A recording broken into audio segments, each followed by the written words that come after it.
À l'instant, c'est la première, Tahiki Takutama avec Laurent Degache. Et puis nous allons partir à la conquête des diplômes pour un avenir meilleur. L'air est au choix, donc qui a sonné en tout cas pour nos futurs bacheliers. On en parle ce matin avec notre invité café Patrick Capolsini de l'Université de la Polynésie. Il est 7h30. 7h30, c'est l'invité café. Patrick Capolsini, bonjour. Bonjour. Alors, vous êtes le président de l'Université de la Polynésie française. Aujourd'hui et demain se tiennent sur le campus de l'université les journées d'orientation post-bac. Elles vont avoir lieu également vendredi, on pourra en parler au lycée d'Uturoa, un événement que l'université organise avec le ministère de l'Éducation, de la Jeunesse et des Sports de Polynésie française. Ces journées s'adressent alors avant tout aux élèves de terminale du Fénois qui pourront découvrir à travers les 85 stands installés toutes les formations de l'enseignement supérieur présentes sur le territoire. Ce sera aussi l'occasion d'échanger, nous le verrons, avec des enseignants, des étudiants et de visiter le campus de l'université. Alors l'an dernier, les journées post-bac avaient été une belle réussite, on peut le dire. Qu'est-ce qui fait selon vous le succès de cet événement ? Je crois que les jeunes de terminale sont de plus en plus. D'abord, l'événement est de plus en plus connu, donc voilà, ça devient un petit peu un classique. Et puis voilà, et puis les jeunes sont de plus en plus sensibilisés à ça par leurs professeurs principaux au niveau des terminales. Donc, où ils insistent vraiment sur la nécessité de se projeter dans son avenir et donc d'avoir un maximum d'informations pour pouvoir faire son choix. Donc voilà, ils sont de plus en plus les jeunes sont de plus en plus demandeurs. Et puis Parcoursup, sans doute, on en parlera sans doute tout à l'heure. Les incite aussi à mieux travailler leurs projets professionnels en amont et donc leur orientation. Donc ils sont aussi sensibilisés via Parcoursup. D'accord. L'an dernier, ils étaient combien exactement, les élèves ? À peu près le même nombre en fait. On oscille entre 2000 et 2500 étudiants jeunes qui viennent sur le campus sur les 2 jours. Alors juste une parenthèse, mais lors de la présentation de ces journées post-bac la semaine dernière, la ministre de l'Éducation était prévue, il y avait même sa petite étiquette sur les tables, elle ne s'est pas déplacée. Alors ça a dû vous décevoir, non ? D'autant plus que vous n'êtes que 2 à organiser l'événement, vous et le ministère.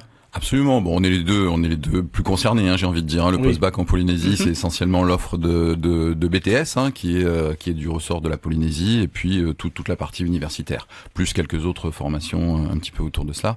Mais on travaille très bien avec le ministère. Il n'y a pas de souci. Je pense qu'il y a eu un petit loupé ce jour-là, mais bon, rien de grave en tout cas. Tout se passe bien. Vous n'êtes pas fâché ? Pas du tout. Non. Je ne suis pas du tout. Vous n'avez pas eu d'explication non plus sur son absence. En fait, quelqu'un de la DG2E devait venir, a eu un empêchement de voiture, si j'ai bien compris. D'accord. Donc, espérons que ce matin, il y aura donc quelqu'un du ministère. Parmi les 85 stands, on trouve par exemple les compagnies aériennes, Air Tahiti, Air New Zealand, pour les métiers de l'aéronautique, les différents corps d'armée aussi, armée de terre, armée de l'air, la marine. Il ne faut pas confondre. Alors attention, ce n'est pas une bourse à l'emploi ici. Il s'agit de présenter, c'est ça, les voies à suivre pour réaliser tel ou tel métier. Absolument. Après, on a dans l'année, on a d'autres événements, le forum entreprise, etc., qui là est beaucoup plus orienté vers l'emploi. L'employabilité. Là, on se positionne bien en termes de timing, on se positionne bien en amont de Parcoursup, donc juste au moment où Parcoursup va ouvrir, donc de manière à ce que ces jeunes fassent leur choix sur Parcoursup. Mais on tient à leur donner tout l'éventail de ce qui est possible, en particulier les carrières dans l'armée, par exemple, qui passent pas forcément par Parcoursup, mais qui sont aussi importantes et qui peuvent être un débouché intéressant pour pas mal de jeunes. Vous les sélectionnez comment, ces formations que vous présentez, que vous affichez ? On les sélectionne globalement, j'ai envie de dire, on les sélectionne pas en fait. Tout le monde est le bienvenu, donc il y a pas de, on fait pas, il y a aucun ostracisme, rien. Toute formation qui s'adresse à des jeunes après le bac est la bienvenue sur le campus pour se présenter. Alors donc des jeunes après le bac, mais question, si un jeune n'a pas le bac aujourd'hui en Polynésie française, ça veut dire quoi ? Qu'il est condamné ou alors qu'il existe quand même d'autres voies pour réussir ? À condamner certainement pas, hein, bien heureusement. On a beaucoup d'exemples. Enfin, on a toujours plein d'exemples de gens qui ont réussi sans le baccalauréat. Hein. C'est pas une condition sine qua non de réussite ou d'échec, bien entendu. Voilà. Après, quand on regarde la réalité des chiffres de l'insertion, c'est certain que, pour rebondir sur la question que vous posiez à vos auditeurs ce matin que j'écoutais dans la voiture, la question du diplôme comme rempart au chômage, ben c'est pas un rempart absolu, c'est évident. Oui.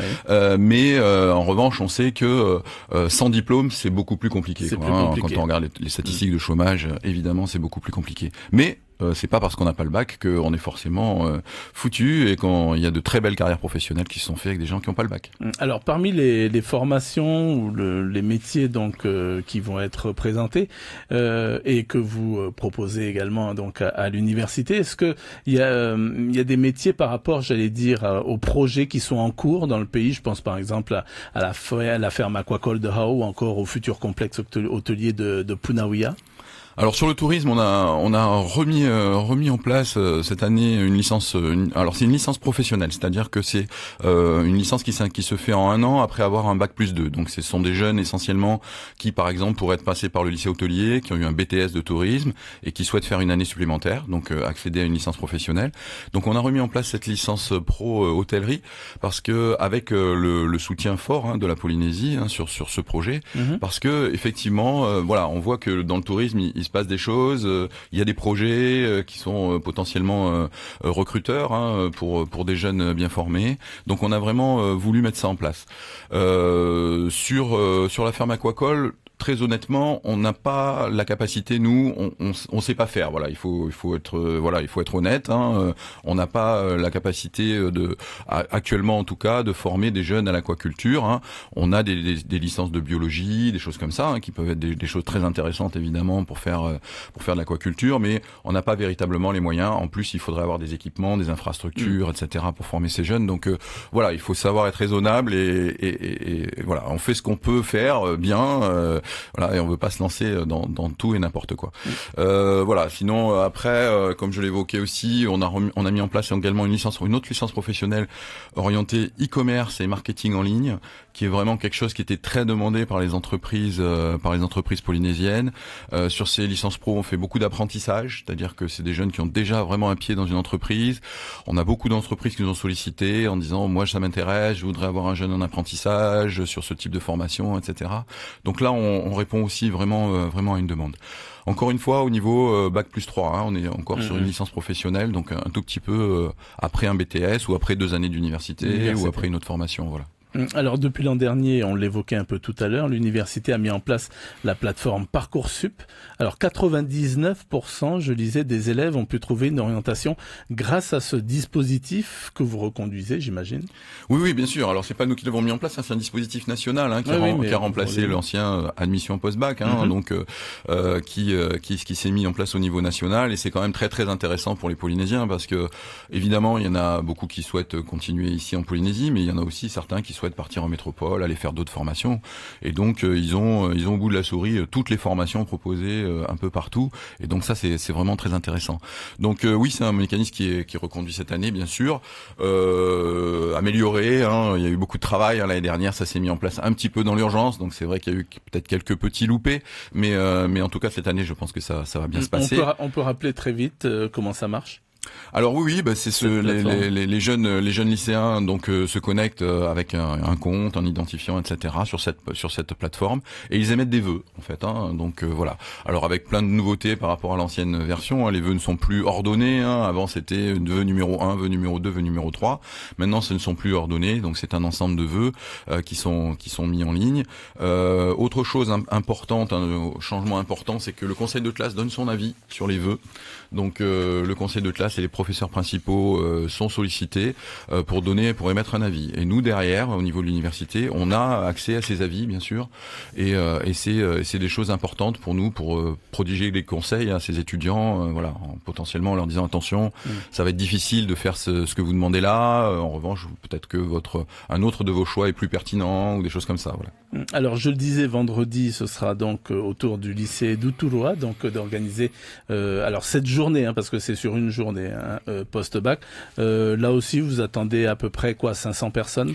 Oui, entre 400 et 500, 500 jeunes, ouais. On le fait ça depuis longtemps, hein. On se déplace parce que voilà, ils ont aussi droit à de l'information. C'est pas parce qu'ils sont aux îles sous le vent, hein. Donc je pense que c'est important aussi qu'ils aient un maximum d'informations, même si c'est relayé par leurs profs sur place, hein, bien sûr. Mais c'est important qu'on se déplace. Donc on y va depuis de nombreuses années, hein. On fait ce déplacement à Raiatea et c'est toujours très très bienvenu, hein. Vraiment, on est très bien accueillis et tout le monde est très content d'avoir ce moment de partage et de communication.